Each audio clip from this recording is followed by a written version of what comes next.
All right, so I'm joined today with Johan Gjenvick with Northwestern Mutual. One, my financial advisor, but also a business owner and a friend.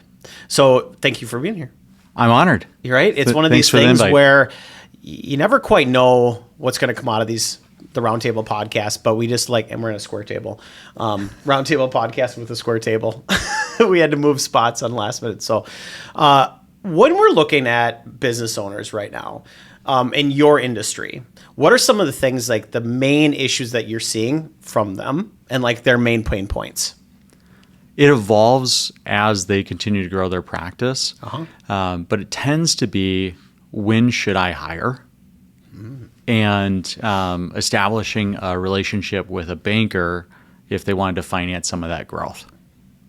Or even acquisitions has been a huge area too. Yeah. So how do you decide to make that jump, right? At what point in your business or in anyone's business do you feel like, okay, at this point I have to figure this out to hire to go 10x, right? Great book, instead of 2x. It's never comfortable. There's no perfect equation that somebody could spreadsheet out that might help give them a better idea of where they're at and where they ultimately want to go. But ultimately, at some point, you just have to take the leap of faith and jump. So when you had your kids, was it the perfect time? No. No? When you bought your house, was it the perfect time? No. Right? When you bought your first car, had your first job, was it the perfect time? No. No, right? It's just when you get that feeling like, listen, there's no spread. You hit it perfectly. No spreadsheet. The numbers don't math, but you have to do it in order to grow. Absolutely. I love that. You got to take the leap. You got to take the leap. I like it. All right. So if you had to start your business, and how long have you been in the industry? 19 years. 19 years. Okay. That's a long time. You probably have a wealth of knowledge here. But if you had to start over today, you have 0 clients, you just came off the street and you're like, I need a job, right? You got $500 and a phone. How are you building and rebuilding your practice? I did that, not with $500, 4.5 years ago. I thought you were going to say $4.50. 4.5 years ago. So I got started in this industry 19 years ago. Wow. And I did it for 5 years, and I made a millennial mistake, and I left. I went to a competitor. It wasn't what I thought it was going to be. Ultimately got recruited to a large broker where I did retirement plan consulting and 401k plan consulting. And COVID happened. The world got weird. And we decided that we were going to start a business. And it was just a lot of faith and just trust that it was going to work out. But we took that leap. And I reached out to folks that I knew and shared what I was going to be doing. And I just wanted to update them as far as the change. And I was blown away by the support and the folks that just said, hey, you know what? I haven't worked with someone in a long time. Or would you take a look at my stuff and give me a second opinion? Or, hey, we've been thinking about that as a couple for way too long. We should really do something. And I was just blown away at the response. It's been incredible. I love that. So you who are in the industry, the grass is greener over here. You try it out, doesn't work out, no big deal. Happens to every one of us, right? You come back and things are on a good trajectory now. Is that they are? That's a good. But okay. I was out of. I've been in insurance and financial services for 19 years, but I took a 9.5 year break. Yeah, wow. From financial advising, and I worked with business owners on business planning. Their employee benefits, their retirement plan, everything they did to attract, retain, engage, and retire their employees. So coming full circle, I'm not the normal financial advisor in our organization because I spent almost a decade purely working with business owners on what they needed to do, create financial security and create financial security for their employees. Wow. Yeah, that's so you let's just jump back a second here. So you said you called people that know and trust you, and you said, hey, this is what I'm doing, right? So before this whole conversation, you said get through your people that know and trust you as fast as possible so you can find more people, right? So how would you do that again today, right? So when you were talking to them on the phone, did you say, hey, who else do you know? Or, hey, let's meet? Or walk us through that a little bit. Progress over perfection. There is a benefit to just sharing your story. So just starting out brand new today, I would do the same thing I did 4.5 years ago. And I would reach out to them, tell them really my why. My why is to create financial security for the people that I work with. But that really comes from my why for my family, create opportunities and experiences for them that I never had. I moved around a lot as a kid, 25 times before I was 18, single parent home, low income. Wow. I saw a movie a long time ago when I was in, I don't know, middle school, elementary school, What called movie? Jungle to Jungle. With Tim Allen. Yes. And I thought he was a stockbroker. I'm like, he seems to do well in that movie. That's what I want to be. I want to be a stockbroker. And I went to a career fair at St. Cloud State University, and I talked to a company that had an internship, and it happened to be a top 10 internship in the country at the time, still well regarded. And I cold called that office a year later and said, I want to do the internship. Wow. So that's really cool. And I love that. So when you started, let's just jump back to that. When you started 19 years ago or whatever, was the process the exact same as it was when you started the second time? It wasn't. So tell me about. I didn't have a natural market. Based on my upbringing, you could imagine that I didn't have a lot of people to call that needed help managing wealth or had additional resources to think about spending on financial security. So it was really a battle. I got started that summer, and I was calling on real estate agents and loan officers at the beginning of the great financial crisis. And I'll tell you, I made a lot of calls and didn't make a lot of progress that first summer, but I learned a lot. So what was the pitch to us agents? It was what I was trained to do. My name's Johan Gjenvick. I work in the financial services world here in Minneapolis. Can we meet? So you had a script. Yeah. You weren't just going off the cuff. Right. A little bit. Okay. Well-trained. Well-trained. Well, and I think I can contest to that too. But in any business, right? Any business that's starting out service related, you have to have a script. You have to kind of have a general idea what you're doing. When do you think it happened in your career where you went from selling to make a sale and becoming service-based selling? Does that make sense? Absolutely. Yeah.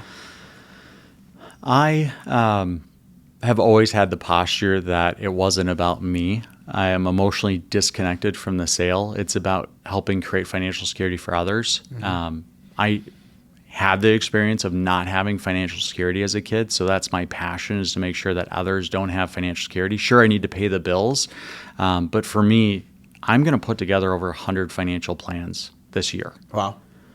If somebody doesn't move forward with a financial plan, it's not going to impact me financially. And if somebody moves forward with a financial plan, it's not going to change my life financially. But if somebody adopts the financial plan that I put together for them, it's going to change their life.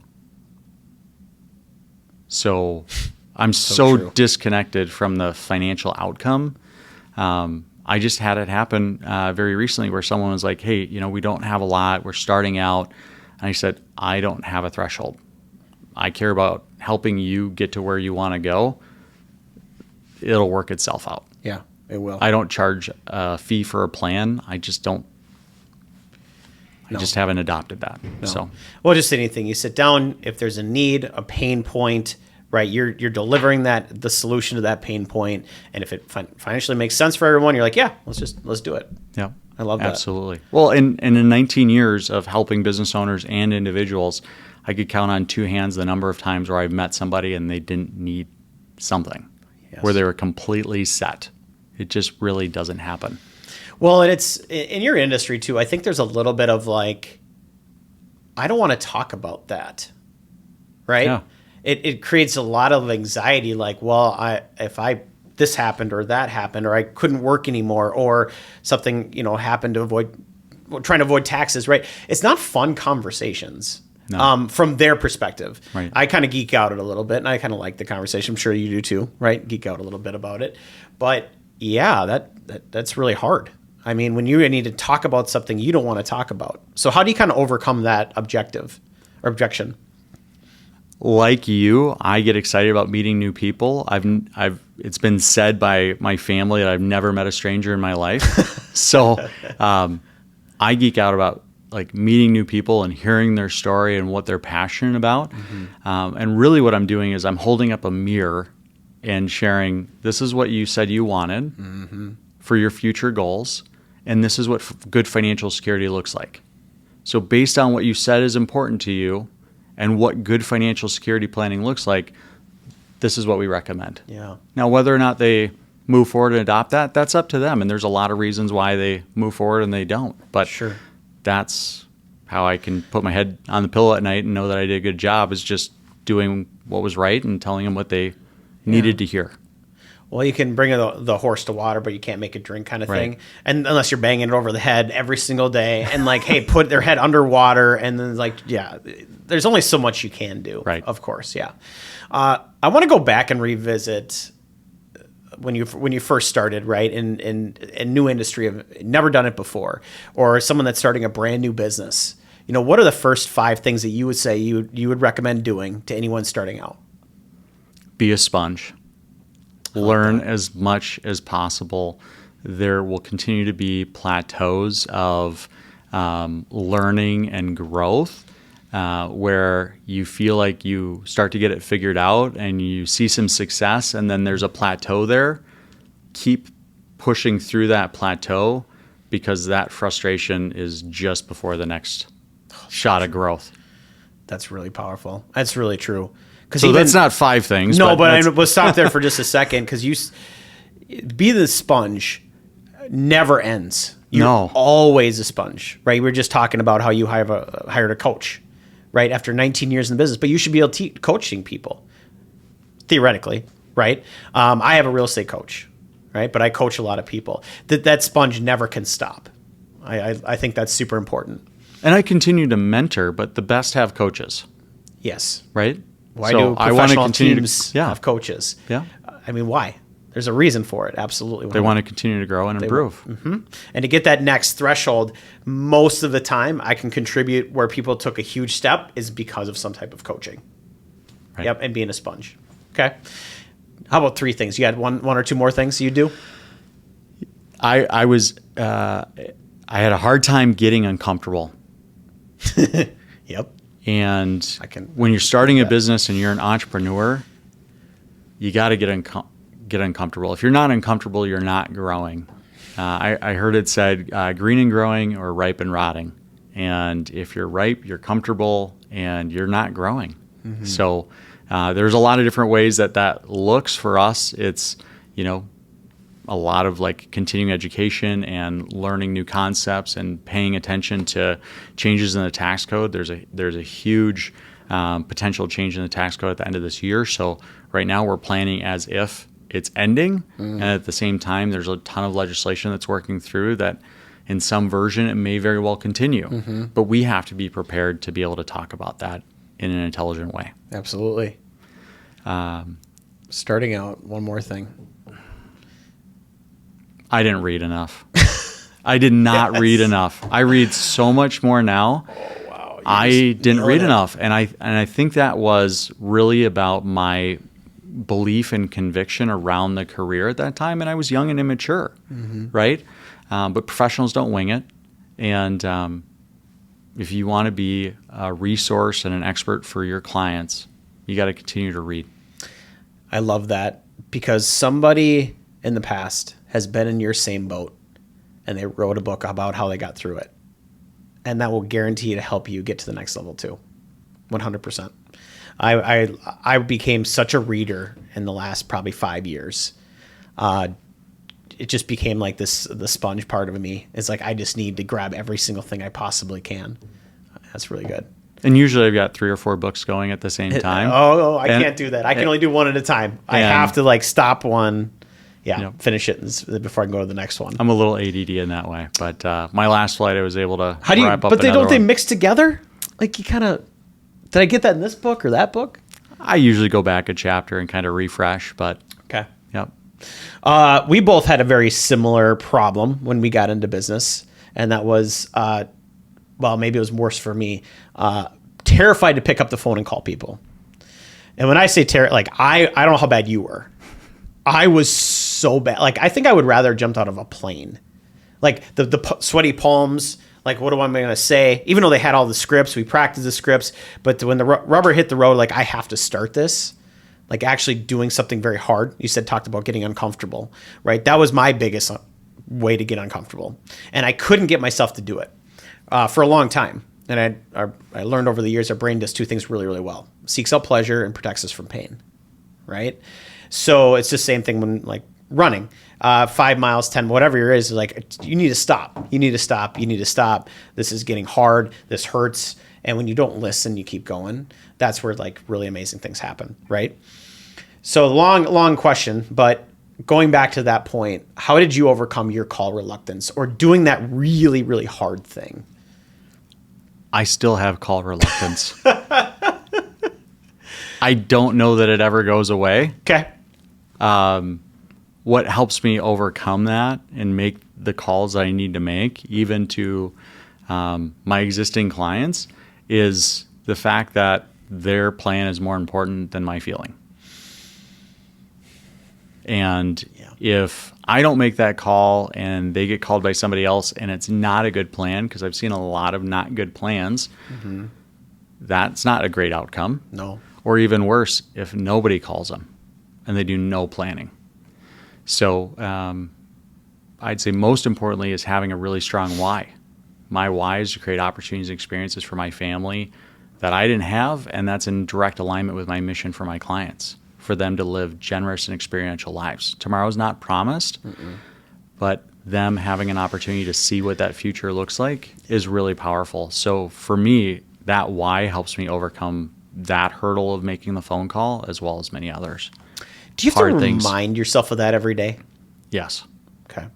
Do you have like a vision board or something that gets like that you kind of differentiate yourself? Like, this is my why. Like, what do you do? Walk us through that. It's on my bulletin board in front of where I sit every day. And it's, I boiled it down, my why, to GTW, give their wants, help my clients accomplish their goals and achieve their wants. Well, wants are fun. Yeah. Right? That's really pretty powerful. I would say, I would echo everything there. I think for me, the call reluctance definitely died away. It wasn't as big a deal. Lucky. I know, right? I think because the same reasons that you do, right? It's because, well, one, I've called, for 20 years and just got used to it. No big deal. But I could say that way, if they went and bought a house, or that way they went and talked to somebody else, I don't have to kick myself for not doing it sooner. Yeah. Right? Because the thought of that feeling is worse than just picking up the phone. Right. Yep. Seeks out pleasure, right? Yep. Protects us from pain. That's how I focus more on the seeking out the pleasure than the pain part of it. Right. Right. Now, that's not an instant thing. It takes a lot training the brain and figuring out how to do that. But yeah, pretty cool. You posted maybe a month ago of like, what are like interesting or unique real estate questions. And I said, how could you find assumable mortgages for the purposes of real estate investing? Mm-hmm. And that came out of a place of a friend that was their plan for their next home. And find an assumable mortgage. Yeah, that really intrigued me. And I kind of went down a rabbit hole on researching that. So I don't know that this is part and parcel to this conversation. But sure. I like how active you are in social media broadly and how you've engaged with people. And I'm curious, how have you seen that impact your business? Well, I will start by saying I am not and wasn't very excited about the social media thing. A little old-fashioned. If like I had me. to start over in real estate today, I would 100% have to do that, right? And I think that's just where most new clientele is going to be, right? Probably this very, very similar for you. I don't think many young 20-year-olds maybe having their first child are thinking, hey, life insurance, or hey, I'm 70 years old. I want to start planning. I'm going to have all this money. I better start planning to avoid paying Uncle Sam. Right? I don't know how that is, but I know that when they look at social media, and a lot of them say like that's where the expertise is, and there's a lot of junk out there, don't get me wrong. But when they're searching TikTok and they're searching Instagram, they're searching Facebook, that's where they're getting their information. Right. So I said, if I'm not on there, they're getting it from somebody else. Right. And if that someone else is the 10 o'clock news, could you imagine your perception of the real estate market being only off the 10 o'clock news? Or in my case, this 5 o'clock news, because I go to bed early. Right? So for me, for social media, it just became like, this is a necessity. I don't mind it. It is always hard, though, to post out there. But just like anything, you kind of create this habit with it and do it. By the way, with the assumable loan, it depends if it's conventional, FHA or VA. Most assumables are VA. So then it's a little bit easier. You can look up actually VA loans. Okay. Good to know. Yeah. Good to know. Long answer to your short question, but well, yeah. To your point about the 5 o'clock news, people wouldn't know, like, while rates are up, historically they're low. And there's a huge housing shortage. Huge. I've seen between 4 and 7 million. Short. Yeah. So it's significant. It's a problem. Well, and the reason is, I don't know if you care, but the reason we're so short is because we didn't build homes from 2011 to 2015. Wow. No one was building homes. So all that population grew, and we just don't have a place for them. Because of the downturn, that all these builders went out of business. There was major problems with homes sitting vacant, half done. Yep. So everybody got scared, and no one built homes for a long time. What's really interesting is that there was a huge program right before that encouraged people to buy homes. Was that the Obama? Yeah. $8,000. Yeah. We got that with our first time home Did you? purchase. Yeah. Okay. Because it started off with a loan, and then it started then it went to you just get the money for free if you stay in the house. Yeah. It was a loan, and then we were at the tail end of it being a tax credit. Okay. Yeah. Yeah. 2009. Man, that's when I got into real estate. That was not a good time to get in real estate, but we're still here. There's no perfect time. There's never a perfect time. Right? I love that. That's nice. All right. So tell me a little bit about your clientele. I'm really curious in terms of like the type of people you work with, who's your favorite to work with, if you have that, right? Absolutely. I work with clients that are bold. Oh, we like that. Business owners, leaders, and developers tend to be people that are responsible for others, care about their family, are open to a conversation around different ways to look at solving old problems. Sure. And they think math is real and would like to not pay any more taxes than they absolutely have to. I can attest that probably every single person that ever watches this in the next 50 years is going to say, I don't want to pay taxes if I don't have to. I think it's a blessing to pay taxes, but I don't want to pay any more than I have to. Yes. Right? Yep. Limit your tax. Yep. Yeah. Yeah. I mean, we live in an incredible country. We just celebrated Memorial Day. Mm-hmm. There's so much to our benefit, right? So absolutely. But I don't want to pay any more than I have to. And that resonates with my clients too. Well, I'll pay more for better schools, right? We'll pay more for right. roads, and that the snow's gone, and the parks that we have is amazing. Incredible.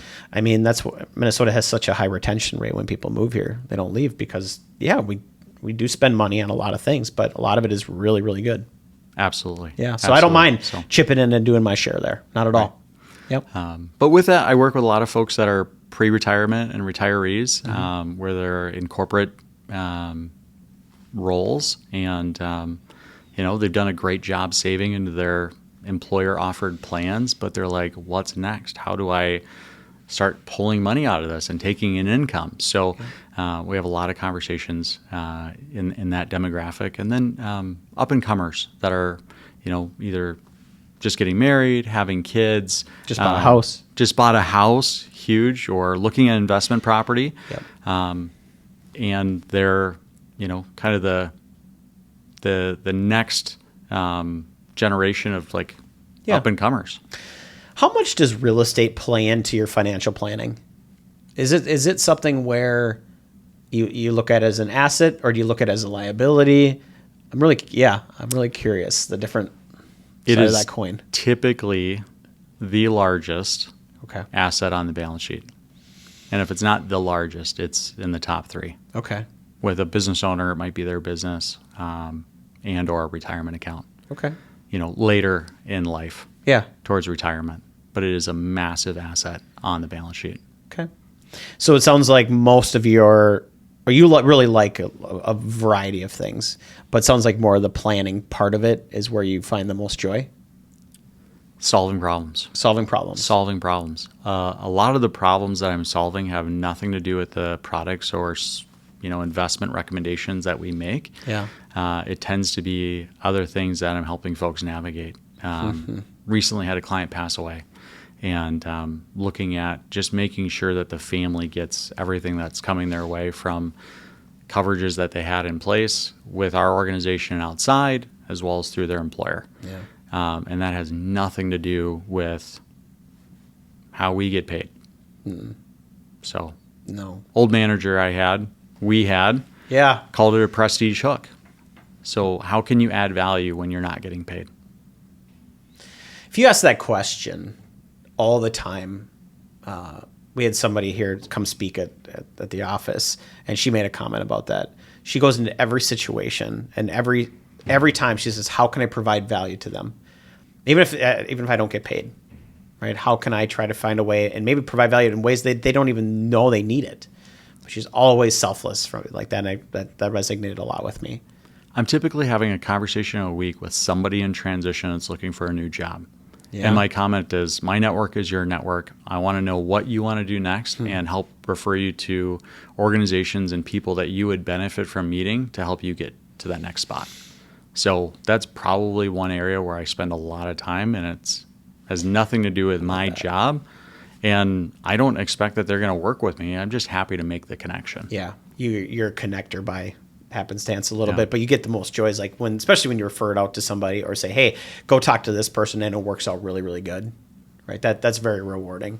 I love that. It's huge. And it's fun to see somebody land at something that, land in a job that they're really excited about and be able to provide for their family and do the things that they want to do. And, well, your network is your net worth, right? Right. I talk about, we say that all the time. And if you know somebody that I need to know and it's a good connection, then it's like, yeah, here. Yeah, by all means. And most people are here to help others. And they don't look at that as oh, it's a nuisance or a problem. Most want to help. I can't think of a bad thing from connecting two good people. Nope. So why not make the introduction? I just make the introduction. That was like a mic drop. That was a mic drop right there. That's really good. Yep. Okay. Anything else? What's next for you? What is going on here? What's keeping you up at night? What's keeping me up at night? Great questions. What's next is, at least at the Pomerleau Real Estate team, right? We're always looking for more great people. We were six people. We had 6 agents about 2.5 years ago. And it was a great group of people, amazing group that was doing insane levels of production. But we said, I want to be around more of this. So every day I wake up and I say, how do I get introduced, or how can I find more great people, right? Part of it a little selfish because I like to be around great people. I like to come in here and see the Hopes and see the Mikes and see the Michaels. I see a lot of value there. So I think in the last 2.5 years, we've grown to just over 20 agents, right? That's really, really exciting. And so for us, we're just being a little bit disruptive in the industry and trying to make a big wave. Yeah. Exciting. And yeah, find more great people. Well, I'm excited to watch you guys continue to grow and see who I can introduce to that. I'm really excited about it too. Thanks for this. This was fun. It was fun. I agree.